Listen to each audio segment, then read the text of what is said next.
Congressman Paul, I believe you are the only man on the stage who opposes the war in Iraq, who would bring the troops home as quickly as almost immediately, sir. Are you out of step with your party? Is your party out of step with the rest of the world? If either of those is the case, why are you seeking its nomination? Well, I think the party has lost its way because the conservative wing of the Republican Party always advocated a non-interventionist foreign policy. Senator Robert Taft didn't want to be in NATO. George Bush won the election in the year 2000 campaigning on a humble foreign policy, no nation building, no policing of the world. Republicans were elected to end the Korean War. The Republicans were elected to end the Vietnam War. There's a strong tradition of being anti-war in the Republican Party. It is the constitutional position. It is the advice of the founders to follow a non-interventionist foreign policy. Stay out of entangling alliances. Be friends with countries. Negotiate and talk with them and trade with them. Just think of the tremendous improvement relationships with Vietnam. We lost 60,000 men. We came home in defeat. Now we go over there and invest in Vietnam. So there's a lot of merit to the advice of the founders and following the Constitution.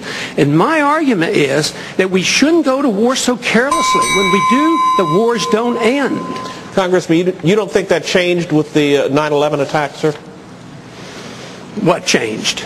The non-interventionist policies. No, non-intervention was a major contributing factor. Have you ever read about the reasons they attacked us?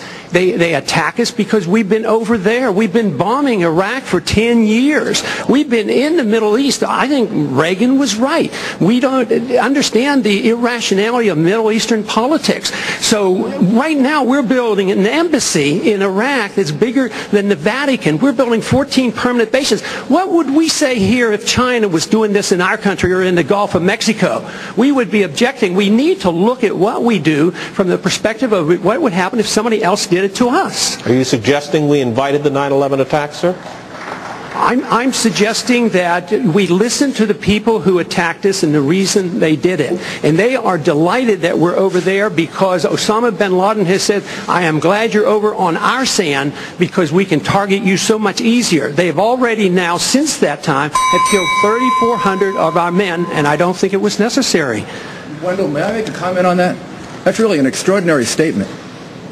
It's an extraordinary statement as someone who lived through the attack of September 11, that we invited the attack because we were attacking Iraq. I don't think I've ever heard that before, and I've heard some pretty absurd explanations for September 11.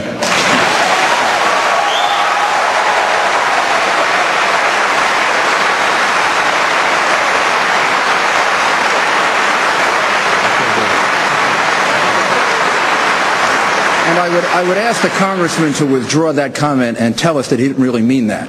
Congressman?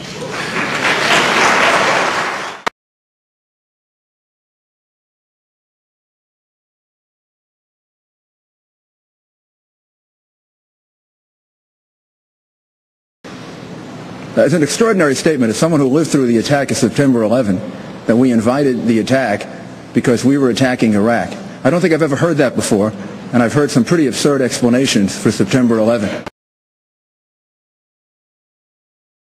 I believe very sincerely that the CIA is correct when they teach and talk about blowback. When we went into Iran in 1953 and installed the Shah, yes, there was blowback. The reaction to that was the taking of our hostages, and that persists. And if we ignore that at our own risk. That if we think that we can do what we want around the world and not incite hatred, then we have a problem. They don't come here to attack us because we're rich and we're free. They come and they attack us because we're over there. I mean, what would we think if we were if other foreign countries were doing that to us?